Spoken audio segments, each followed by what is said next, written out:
안녕하세요. 동북아 역사재단 연구위원 구도영입니다.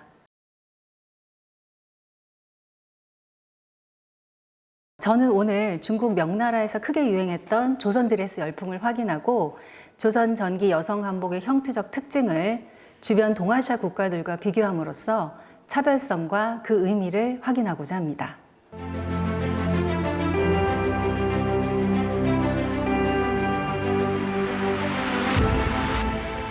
먼저 명대 K드레스 열풍에 대해서 살펴보겠습니다. 명나라 관료 유경의 문집 수건잡기에는 조선에서 건너온 수입품인 마미군이 명나라 수도에서 크게 유행했다는 내용이 나와 있습니다. 바로 이 기록인데요.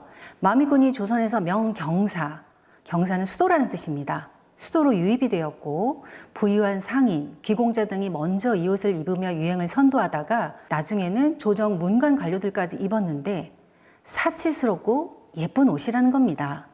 명나라 최고 권력가인 강로 만안이라든지 예부상서 주홍모, 예부상서는 지금으로 따지면 행안부 장관급이라고 할 수 있을까요? 이러한 주홍모도 2개나 입었다고 되어 있습니다. 다음 자료 보시면은요, 왕기의 우포잡기 기록을 통해서 마미군의 역할과 그 모양을 확인할 수 있습니다. 그는 말총의 털 모양을 주목해서 마미군이라 기록하지 않고 발군이라고 불렀는데요. 이 발군은 말총으로 만들고 이걸 입으면 치마가 우산 모양처럼 풍성하게 넓게 퍼졌다는 것입니다. 고금담계라는 문집에서도 사대부가 마미군을 좋아해서 관청 말의 말총을 뽑아갈 정도였다라고 하고요. 또 명대 사회사 연구에 자주 활용되는 심덕부의 말력 야획편에서도 마미군의 유행이 언급되어 있습니다. 심덕부는 17세기 사람인데요. 명의 주요 고위 관리들이 조선의 마미군을 입었던 일을 비판했고 최근 자신이 이제 조선 사신을 직접 본 경험을 같이 언급하면서 지금도 조선의 옷이 명나라와 달리 볼륨감이 있다는 점을 지적합니다.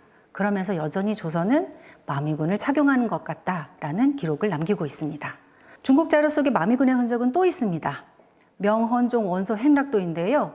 이 그림을 통해서 당시 마미군의 모습을 시각적으로도 확인할 수 있습니다. 마미군을 입은 모습의 궁녀와 환관의 모습을 확인할 수 있습니다. 지금까지 여러 중국 사료와 그림들을 볼 때 마미군이 명헌종 시기에 대단히 유행했던 것 같습니다. 이렇게 중국 자료가 많다 보니까 마미군 연구도 사실 한국보다 중국에서 먼저 시작되었습니다. 그러나 한국 기록에서는 정작 마미군에 대한 기록이 잘 보이지 않습니다. 마미군이 성화제 시기 특히 유행했다는 점을 볼 때 조선척이 명의 공녀로 가서 선덕 황제의 후궁이 된 한학의 누이 한계란이 마미군을 입었을 가능성도 상정해 보았습니다. 이 한씨는 성종의 어머니 인수대비의 고모이기도 합니다. 이 한씨는 성화제 시기에 명나라에서 권세를 누리면서 조선 조정의 옷이나 놀이개 음식 등 여러 물건들을 바치게 했거든요. 그래서 그 물건들이 조선왕조실록에 굉장히 자세하게 나오는데요. 여기에도 없습니다. 현재 한국의 온라인상 몇몇 블로거들과 중국의 일부 저서에서도 한씨 때문에 중국의 마미군이 유행했다 이렇게 여기는 경우가 있는데요. 이 주장에는 어떠한 근거도 없습니다. 게다가 조선 전기에 나오는 한복 유물에서도 마미군은 확인되지 않습니다. 왜일까요? 마미군이 조선의 옷인데 명나라 사료에는 많이 있고 조선 사료에서는 잘 보이지 않는다. 이걸 어떻게 이해해야 될까요? 그렇다면 우리가 혹시 여기에서 놓치고 있는 점은 없을까요? 자, 그래서 마미군 기록을 남긴 명나라 사람들을 다시 좀 들여다보겠습니다. 자, 유경 그는 누구인가? 네, 그랬더니 그는 소주 출생이고요. 벼슬도 남경에서 지냈습니다. 자, 그럼 왕기는 누구인가? 소주, 장주 출신입니다. 왕기는 벼슬한 적도 없는, 즉 북경에는 가본 적도 없는 강남 지역 거주자입니다. 고금담계를 쓴 풍목룡, 소주 출신입니다. 공통점을 찾으셨나요? 이들 다 소주, 즉 명의 강남 지방 거주자라는 것입니다. 자, 이게 과연 우연일까요? 자, 명헌종 원서 행락도도 다시 살펴봤습니다. 자, 그랬더니 이 그림도 하필 소주에서 출토되었습니다. 자, 모든 기록들이 발견된 곳 중국의 패션 도시 소주입니다. 자, 이 외에 추가적인 자료가 나타난 곳도 소주 주변 지역입니다. 즉, 소주를 중심으로 남경, 상해 등 강남 인근 지역인 것입니다. 자, 모든 자료가 소주 및 인접 지역이라는 것은 우연이라고 할 수 없습니다. 이것은 무엇을 말하는 것일까요? 바로 우리가 처음에 봤던 유경이 기록한 경사는 명나라 북경이 아니라 남경이었다라는 것입니다. 자, 경사는 북경과 남경 모두를 가리키는 용어입니다. 당시 명나라는 북경과 남경 이렇게 양경 체제를 이루었기 때문에 강남 거주자들은 여전히 남경을 경사라고 불렀습니다.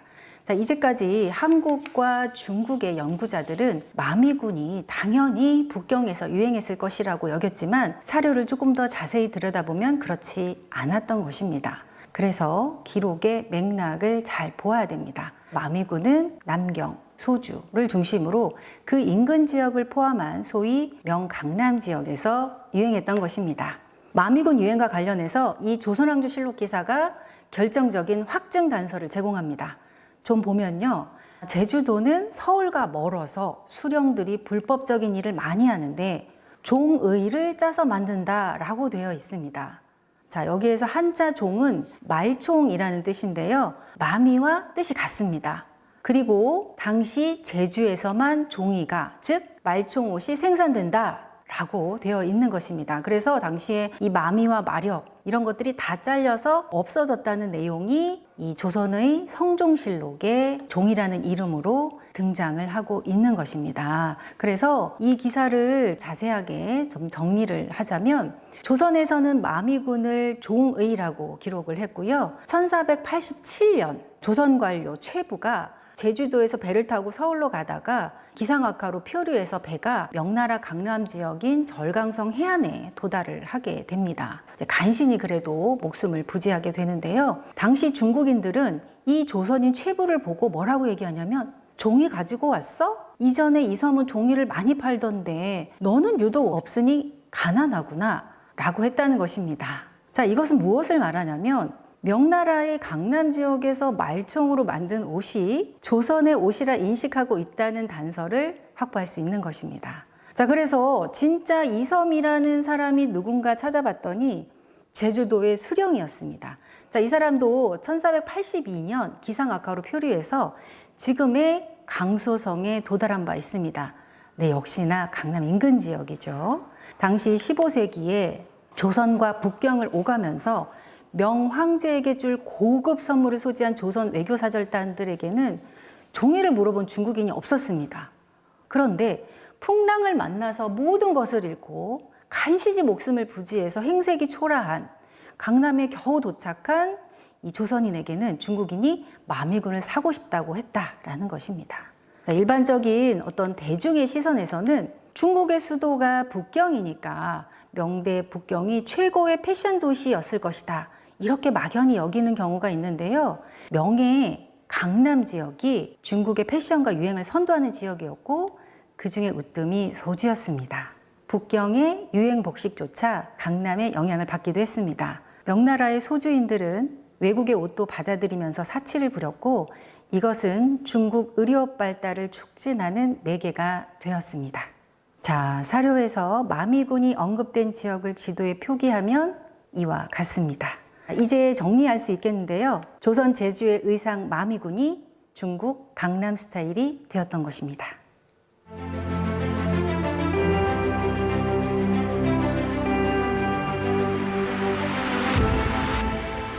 자, 그렇다면 이제 마미군이라고 하는 그 의상, 그 자체를 좀 더 들여다봐야 되는데요. 다른 동아시아 국가들과 조선 여성 한복의 특징에 대해서도 함께 살펴보도록 하겠습니다. 마미군은 이 그림처럼 치마를 마치 우산처럼 퍼지게 하는 그런 역할을 하고 있었습니다. 당시 중국 관료들은 볼륨감 있는 치마를 입는 것이 사치스러운 것이라 비판하였지만 예쁘다는 것은 그들도 인정하고 있었습니다. 그렇다면 이 시기에 조선 여성의 의상을 한번 좀 살펴봐야 될 것 같은데요. 앞에 이 사진을 보시면 실제 한국에서 출토된 조선시대 치마를 그대로 복원한 것입니다. 치마폭, 그러니까 치마의 둘레가 무려 550cm나 됩니다. 5m가 넘었어요. 거의 아파트 2층 높이 수준입니다. 치마 앞면의 길이는 95cm, 뒷면은 129cm였는데요. 이 사진에서 보시다시피 앞뒤 길이가 차이가 나죠. 그러다 보니 뒷부분은 조금 질질 끌릴 정도의 드레스 형태지만 앞부분은 이 상부, 윗부분을 이렇게 접어 올려서 볼륨감을 주면서 또 걷기에 편리하도록 한 것입니다. 오른쪽에 있는 한복은요, 당시 한복의 윗도리까지 고증해서 재현한 것입니다. 우리가 익히 드라마에서 보는 그 위에 저고리가 짧은 그런 한복은 조선 후기 한복이고요. 조선 전기는 이렇게 허리까지 올 정도로 길었습니다. 조선 전기부터 후기까지 조선 한복의 모양은 이런 식으로 형태가 변화했습니다. 조선 전기 치마는 길이가 길고 폭이 방사형으로 넓어지는 형태였고요. 옷을 입었을 때 하단을 풍성하게 하고 전체적으로 우아한 자태를 자아내게 하는 심미적인 특징을 갖고 있었습니다. 자, 그런데 명대의 의상은, 자, 이 그림이 일반적입니다. 왼쪽은 15세기에 그려진 완고도라는 작품인데요. 송대부터 명대에 걸쳐 사대부 가정의 일반적인 복장입니다. 치마가 볼륨감이 없는 H라인 형태라는 것을 알 수가 있습니다. 오른쪽 그림을 보시면은요, 서연경 환족도라는 작품 중 일부인데요. 역시 슬림한 H라인입니다. 자, 마미군 의상과 둘을 비교하면 확실히 다르다는 것을 확인할 수가 있습니다. 그렇다면 이 넓은 치마폭의 볼륨감을 유지하기 위한 조선시대에도 어떤 방법이 존재했을 것입니다. 그렇지만 조선 전기는 자료의 부족으로 아직까지 명확하게 구체화되지는 못했는데요. 이 당시에 존재했던 마미군 자체가 그 주요한 단서이기도 하고 그 외에도 추정할 단서들이 있습니다. 송나라 시대의 기록을 좀 보자면요. 이미 고려인들도 치마를 여러 겹 겹쳐 입는 것을 아름답게 여겼다는 기록이 있습니다. 그리고 앞서 16세기 치마를 보셨다시피 위 앞부분을 접어 올려서 볼륨감을 주는 그런 방법을 사용하기도 했고요. 조선 후기에는 여러 가지 속옷을 겹쳐 입으면서 볼륨감을 유지했습니다. 자, 여기에 있는 치마는 무지개 치마인데요. 마치 캉캉 치마 같습니다. 지금 이것은 3층으로 되어 있지만 3층, 5층, 9층까지 층을 내어서 볼륨감 효과를 극대화했습니다. 그리고 그 다음에 입는 이 대슘 치마는 그 모시에 풀을 먹여서 더 깔깔하게 만들고 또 치마의 맨 아랫부분에 창호지 백비단을 붙여서 빳빳함을 더 증대시켰다는 점에서 마미군과 상당히 비슷합니다. 자, 이렇듯이 이 조선시대의 속옷은 단순히 위생적인 역할을 하는 기능적인 측면에 머문 것이 아니라 겉옷의 화려함을 보조하는 패션의 한 부분이기도 했던 것입니다. 그리고 앞의 명나라 사료에서 명나라에서도 마른 사람들은 마미군을 두세 겹 겹쳐 입기도 한다라고 하였는데요. 볼륨감을 위해서 이런 마미군도 겹쳐 입었던 것입니다. 그렇다면 이 조선의 패션 유행을 따라가려면 많은 옷감이 필요하겠죠. 제주도민에게는 그렇지만 쉬운 일이 아니었습니다. 세종실록을 보면 제주도민은 대부분 말로 생계를 유지하고 있었습니다. 조선의 육지에서는 면포를 생산하기 때문에 면포 같은 직물이 더 저렴하지만 제주도에서는 직물을 구하려면 배를 타고 나가서 사와야 됩니다. 지금도 제주도가 우리나라에서 물가가 가장 비쌉니다. 그것은 항공료와 같은 운임료가 물건값에 포함되기 때문입니다. 즉, 제주도는 면포 같은 직물보다 말총이 더 가성비 있는 것입니다. 제주도에서는 드레시한 치마를 만들기 위해서 상대적으로 제주도에서 구하기 쉬운 말총 패티코트를 입는 것이 더 경제적이고 효과적이었던 것입니다. 당시 제주인들은 말총으로 마미군, 남성 모자인 갓, 비옷 등 다양한 복식을 만들어 입거나 착용했습니다. 그동안은 우리가 이 주로 모자인 갓을 주목했는데요. 의류인 마미군도 있었습니다. 정리하자면 조선의 드레시한 치마 스타일과 제주의 복식 소재 말총이 더해져서 마미군이 탄생했고요. 이것이 해상 교류를 통해서 중국 강남 지역으로 건너가 마미군 열풍을 일으켰습니다. 조선의 드레스 코드가 반영된 마미군은 당대는 물론 후대 중국의 사대부들에게까지 조선의 패션으로 강렬한 인상을 남겼습니다. 자, 그렇다면 이제 이 조선과 다른 아시아 나라들의 치마 패션을 좀 비교해 보고자 합니다. 먼저 중국으로 가보겠습니다. 한나라 복식입니다. 굉장히 얄쌍한 H라인 치마이고요. 원피스형 심의입니다. 당나라 복식입니다. 당나라식이 상류층 여성 복식은 가슴이 드러나고 화려하며 하늘하늘한 직물옷을 입었습니다. 송나라의 복장은 대체로 당나라를 답습했는데요. 송나라식의 치마는 당나라보다 비교적 폭이 좁아 오른쪽 그림처럼 얇은 주름이 많았습니다. 앞선 그림들과 마찬가지로 볼륨감 없는 슬림한 H라인 형태의 치마를 입고 있었습니다. 특히 송나라 시기에는 발을 작게 하는 전족이 본격화되는 등 여성의 외모를 더 가냘프게 보이려는 경향이 강했습니다. 원나라는 환족이 아닌데요. 1227년부터 제의한 툴루이 칸과 황후, 궁중 인물들의 초상화를 통해 당시 궁중 의상을 확인할 수 있습니다. 위아래 통으로 연결된 치마로 만주족 의상과도 비슷하고요. 머리에 고고관이라는 깃털관을 쓴 것이 독특합니다. 그리고 원나라 초기에는 머리를 깎고 몽골 복장을 요구한 적도 있었지만 13세기 이후에는 강요하지 않아서 강남 지역에 거주하는 이들의 복장은 송나라 시기와 비슷했다고 합니다. 청나라는 많이 아시다시피 치파오를 입었습니다. 역시 조선과 차이를 보이고 있습니다. 근래에 이 중국 온라인상에서 한국의 한복이 중국의 한푸에서 유래했다라고 주장하는 경우가 간혹 있는데요. 조선 여성 한복은 한, 당, 송, 원, 명, 청나라와 다르다는 점을 확인할 수 있습니다. 이제 베트남으로 가보겠습니다. 15세기 무렵의 옷은 아우투턴이라고 불렀는데요. 역시 슬림한 H라인의 스타일입니다. 다음으로 일본입니다. 기모노에 대해서는 많이 보셨죠? 상하의 통짜 옷에 허리띠를 메고 있고 역시 H라인입니다. 다음으로 류크의 여성 복식입니다. 자료 확보의 한계상 19세기 복식인데요. 류크의 왕자 부인의 복식과 농민 부부를 그린 모습입니다. 이 그림에서 왼쪽 복식이 평상복이고 오른쪽이 대례복입니다. 류크는 더운 지역이라는 특성상 가급적 시원하도록 통풍을 고려해서 허리띠를 매지 않았습니다. 류크 농민 부부는 오키나와 전통 직물로 짠 혹겹 옷을 입고 신발을 신지 않은 차림새인데요. 류크 평민의 전형적인 모습입니다. 역시 조선 복식과 다른 모습을 띠고 있습니다. 자, 이렇게 한나라부터 청나라까지 그리고 아시아 주변 국가들의 여성 복식도 간단하게 살펴봤는데요. 조선의 한복, 중국의 복식, 일본의 기모노, 베트남의 아우투턴, 류크의 유소 등은 각자가 추구하는 아름다움이 있었습니다. 자, 이 시기에 아시아에서는 드레시한 치마를 조선만 선호했는데요. 그렇다면 아시아를 건너 서구는 어떠했을까요? 그리고 말총은 복식 소재로 얼마나 특이한 것일까요? 이러한 점들도 확인해 보고자 합니다. 자, 그러면 이제 유럽으로 공간을 이동해 보도록 하겠습니다. 자, 유럽 복식도 사실 워낙 다양해서 몇몇 사진으로 일반화할 수는 없지만 아시아와 달리 서구는 르네상스를 지나 15세기 이후의 치마는 치마폭이 넓은 드레스가 주를 이뤘습니다. 15세기, 16세기 치마고요. 16세기를 지나며 드레시함이 강화되고 있는 모습을 확인할 수 있습니다. 이 당시 치마를 퍼지게 하기 위해서 다양한 방법들이 고안됐는데요. 고래뼈와 같은 물품을 활용하기도 했습니다. 그러다 보니 유럽에서도 말총으로 만든 패티코트가 있었습니다. 이른바 크리놀린인데요. 크리놀린이라는 이름은 라틴어 크리니스와 리눔의 합성어입니다.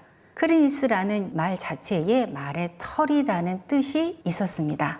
19세기 영국 여왕부터 부르주아 여성들이 착용했고요. 크리놀린의 두께가 부의 상징으로 인식돼서 경쟁적으로 더 두껍게 입는 부작용도 있었습니다. 즉 15세기 아시아, 19세기 유럽 모두에서 드레시한 치마를 연출하기 위해 말총을 활용한 적이 있었다라는 것입니다. 그리고 동아시아의 말총 치마는 400년 전 조선에서 탄생했습니다. 현재 미국 박물관에 소장되어 있는 크리놀린은 이렇게 생겼습니다.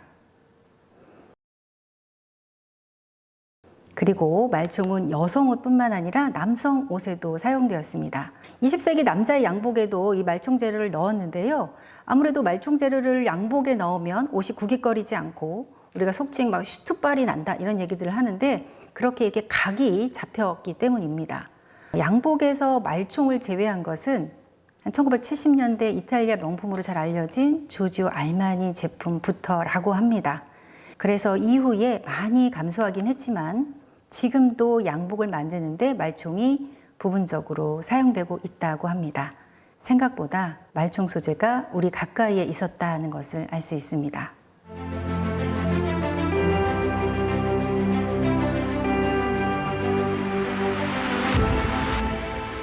조선 여성의 치마는 형태학적으로 드레시한 치마 스타일이었습니다. 제주에서 풍부한 말총으로 조선의 패션 코드를 반영한 마미군이 제작되었고요. 15세기 조선의 옷 마미군은 명나라 최고의 패션 도시 소주에 전해져 명예 남녀 부유층 패션을 휩쓸었습니다. 이것은 명나라 정부에서 크게 우려할 정도였습니다. 드레스를 입었던 서구에서 19세기 말총 패티코트 크리놀린이 등장했는데요. 아시아에서는 400년 전 15세기에 조선에서 유행했습니다. 동서양 복식의 문화사적 보편성을 확인할 수 있습니다. 오늘 강의를 통해서 조선 여성 한복의 형태적 특징을, 동서양 모두에서 의류 소재로 활용한 말총의 존재를, 명나라에서 유행한 조선의 패션을, 조선과 명나라 간 폭넓은 문화 교류의 역사를 확인할 수 있었습니다. 네, 오늘 강의 여기서 마치겠습니다. 감사합니다.